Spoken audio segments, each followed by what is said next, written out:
So how do you consistently shoot yourself in the foot? Let me begin by asking you for a definition. How would you define reality? It's a hard concept to wrap our minds around. It's a mystery that defies explanation. Perhaps reality is life as it comes to us in any given moment. Reality is the way things are. And part of the way things are is that there is goodness and potential for growth in every moment. And there is pain. That's part of the way things are. Reality itself is neither good nor bad. It just is. But the choices we make in response to reality can cause great suffering. We shoot ourselves in the foot when we keep wanting reality to be different than it is, as it is presenting itself right now. We ignore it, we fight it, we repress it, we deny it, we struggle with it, we overthink it. The problem is not reality. The problem is our reaction to reality. Pain and suffering are two different things. Reality might include pain, but our suffering is entirely due to how we respond to reality. Our suffering is the result of our rejection of reality instead of welcoming it on its own terms, letting it be what it is. On any given day, we're dealt a hand of cards. Whatever the cards are, that's the hand we have to play that day. And how we play it is not reality's problem, but ours. It's up to us that there is not a day that will pass that we can't play that hand to win. Whatever the cards are, we can play that hand to win, no matter the cards. It's not the cards, it's how we play them that matters. Our scriptures today are all about us becoming more welcoming. In the first reading, a woman of influence invited in the prophet Elisha, first to her table and then into her house. She and her husband made a place for him there with her. And Jesus in the gospel, this gospel from Matthew, declares, "Whoever welcomes you welcomes me, and whoever welcomes me welcomes the one who sent me." For sure, we've got to become welcoming to others who stand before us on any given day, friend and family and stranger alike. We also have to be welcoming to that in us. We have to welcome the parts of us we don't really like, that disturb us, the things that are in us that we know we would call weaknesses. We got to welcome those too. And I think this is one of our biggest problems, we've got to learn how to welcome reality. Reality as it is. Fighting it gets us nowhere. And I'm so convinced that it's our inability and our unwillingness to welcome reality, to accept life as it is presenting itself, that keeps us destroying ourselves. That's how we keep shooting ourselves in the foot. But it's going to have to start, and this might sound a little weird, it's going to have to start with our bodies. Our bodies that we tend to ignore and that we tend to lose touch with. Emotional turmoil is rooted within and arises from the body. Our issues are in our tissues. I didn't make that up. But how incredibly true that is. Our issues are in our tissues. We usually push these down into the unconscious, or we inappropriately act them out. These undigested energies are stored in our bodies, and they reinforce these destructive programs that are in our brain. They become part of our programming that leads to all kinds of destruction. We are born with 3 energies, they tell us. 3 energies. I find it to be true again and again. I keep stumbling over them. I keep celebrating them. They're so true to us. We are born with 3 energies: the need for security and survival, the need for affection and esteem, and the need for power and control. Those are legitimate human needs. But the trouble is, it's not the needs that are the problem, it's our exaggerated needs.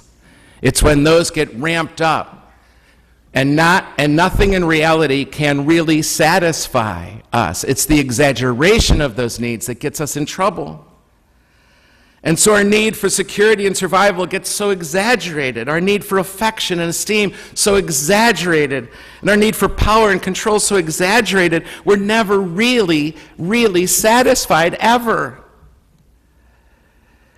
We perceive ourselves as deprived. We deserve more affection and esteem from those around us, or the human family. We deserve more control over our lives that other people keep getting in the way of. We deserve more security and safety. And so we're never really satisfied. And so we get upset. We're really upset a lot about this. And it shows up right here. In this good old body is where it shows up. Our jaw gets tight. Our backs get sore. Our shoulders tight, weary from being so tense all the time, our stomach. The issues are in our tissues. It's just the truth. The issues are in our tissues. The call of Jesus this morning is to embrace, to welcome reality on its terms. Prayer allows the Spirit to change our, not reality, but our reactions to things, reactions that are indeed destructive. And that change is never going to begin to happen until we consent to our lives as they are, to reality as it is. You and I will never be free until we learn how to welcome all of life as it comes when it comes. The Spirit indwelling in all reality, the Spirit living in reality, calls us to wholeness in and with and through reality. All that is required, my friends, is your consent. All that is required is your consent to life as it is presenting itself to you on any given day, in any given moment. This requires a radical and invincible trust. A radical and invincible trust that our beloved God awaits us in the present moment, in each of the ordinary moments of our life. God lives in reality. This is a radical and invincible act of trust, and nothing's going to happen for us if we don't begin to trust this, to trust that it's true. Even if life is somehow not meeting your needs for security and survival or safety, your need for affection and esteem, your need for power and control. God lives in reality. That's why so often our mystics referred to God with words like the really real, ultimate reality, the ground of all being, the ground of all reality. How do we get there? How does this begin to work for us? This is hugely important. And I'm going to do something I really don't tend to do in a homily, but it's summer, what the heck. I want to share with you one of the most important ways, I guess I could say, that I pray, that has helped me along this way for a while now. I treasure it. I do it often. I might do it up to 3 times in a Mass while I'm saying Mass. It's a 3-part prayer, really. I call it my in-the-moment prayer. Perhaps you could call it a welcoming prayer. The 3 parts are feeling, welcoming, and letting go. It doesn't require a 20-minute prayer period, though you can. It doesn't require a lot of time. It can happen in 2 or 3 breaths that can change your day. And over time, if we practice this 3-part prayer of feeling it, welcoming it, and letting go, it allows us to respond in love instead of reacting. It allows us to turn and turn again to the indwelling Spirit, the Spirit of God that lives in life. And we will find our lives coming into alignment with reality, which is to say, in the end, with God. And then our actions are just going to flow from that alignment. Feel, welcome, let go. I shared with you this morning in particular, not only because it's helped me be more real, but it's also because I know so many here this morning are moving on this week, after this Mass even, some of you, into new cities, into your first and forever jobs, into new colleges in new cities soon, perhaps in a month or so. Or you just came to St. Louis for the holiday weekend and you'll be going back home. Whatever it is, your reality will change and change dramatically. And so I hope you can find this helpful. I do. I also have to say, it's a great way to get ready for Mass. When you get here and we ask you to take those 3 breaths, perhaps this could become what you are doing as you prepare to prepare. Briefly, not totally briefly, but quickly. That's a reality you have to adjust to too sometimes. That's your call. First feel.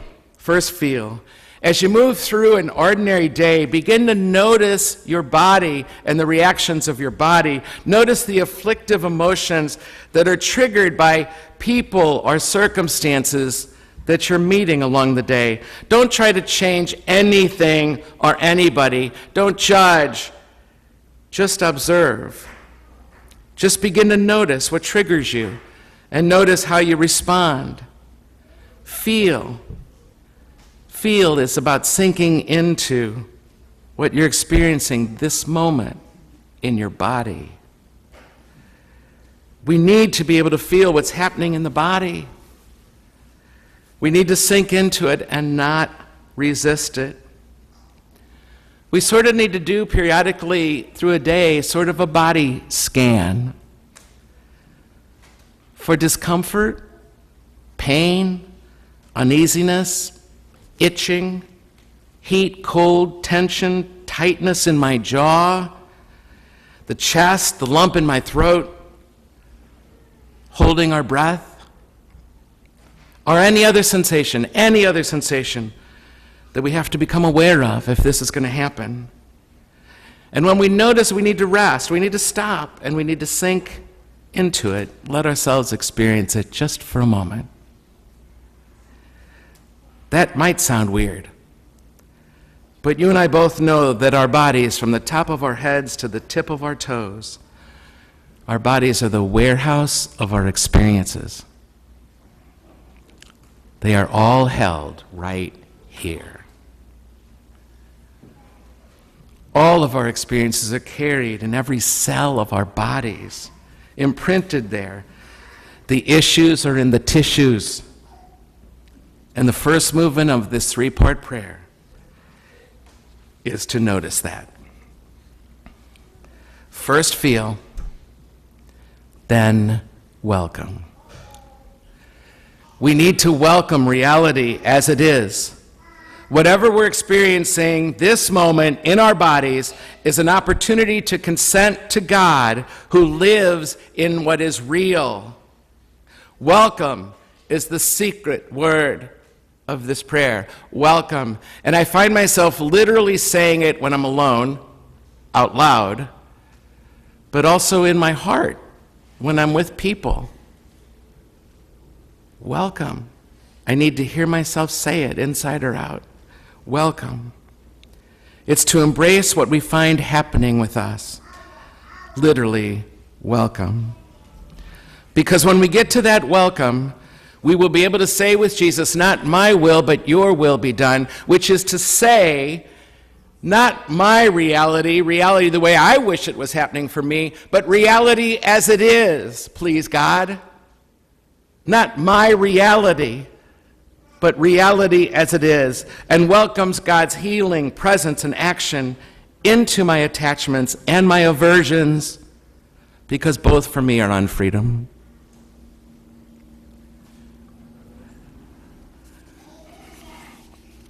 It's an important thing, I think, to realize that it's just so simple. First feel, then welcome. Welcome what's happening in my body, and welcome what causes perhaps that thing to happen in my body. Welcome it, and then let go. In almost these words, I say it. I let go of my excessive desire for security, affection, and control. And I embrace this moment as it is.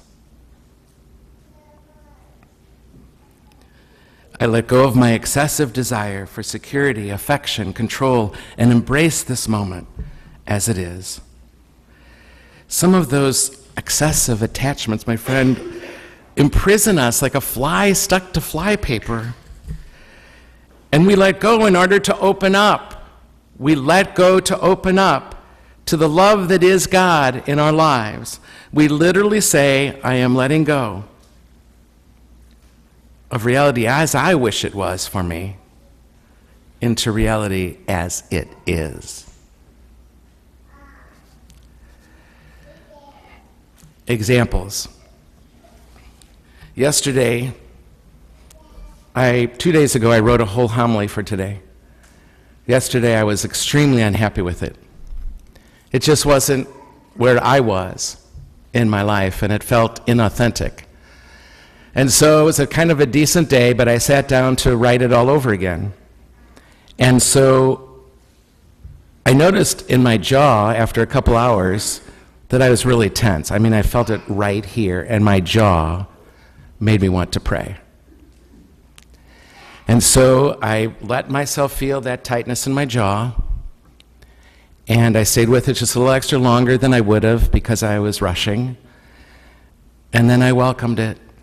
I said, it's here because I'm tense, and I'm tense because this is Gary Brown at his worst. And Gary Brown at his worst belongs. I mean, this is 66 years of Gary Brown doing the same thing way too often. And so it came to me to welcome him, and I can't even tell you how quickly my jaw just relaxed. That's just one perhaps stupid example, but the other one was I sat there 3 hours before I even realized I had to go to the bathroom. And then when I got up to go to the bathroom, I was so stiff. I was walking like this, and I noticed that too, and I said, holy cow, I welcome getting older. I mean, what the heck? Nothing I can do about it, right? But that's reality. I wish, I would wish that it wasn't that way, but that's the way it is.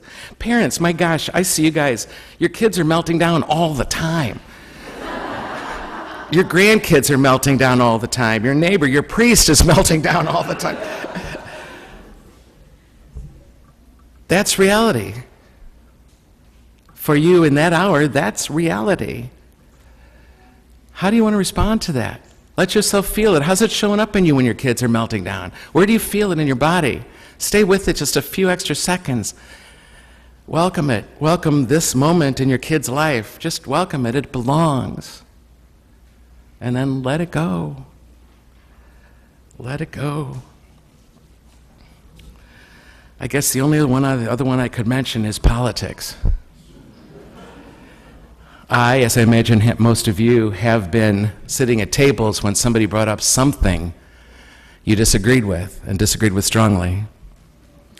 I noticed it the other day at dinner myself. Somebody brought up something, and I started to have my stomach just went. And being an extrovert, this is dangerous. But this time I noticed the tightness in my stomach, and I stayed with it a few extra seconds, and I breathed it in, and I welcomed reality at this table as what it is. I welcomed it and then let go.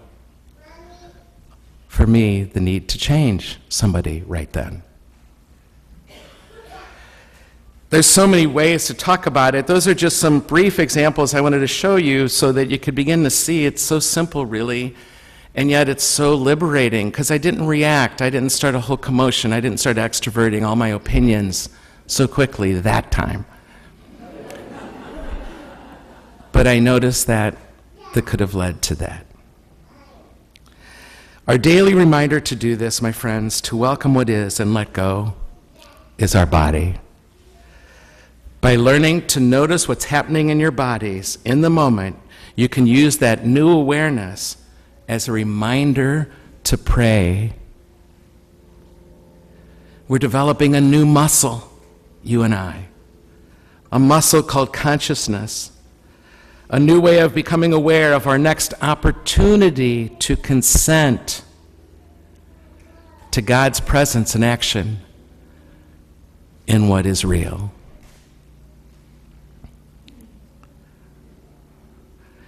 Please note, we don't do this to fix anything, ourselves, others, or situations. There's no success or failure in this. It's just feelings and experiences. And our intention is not to fix, but to consent. To consent. And it's as quick and easy as breathing in and breathing out. Breathing in the feeling, letting myself sink into it just a bit, and breathing out. Welcome, and letting it go. The fruits of this 3-step in-the-moment prayer is that we become free. We become free to choose the direction our desire looks for satisfaction. My exaggerated need for esteem or affection doesn't have to be put on that man or woman who is my friend or my spouse or my child. That direction can be re-aimed to God.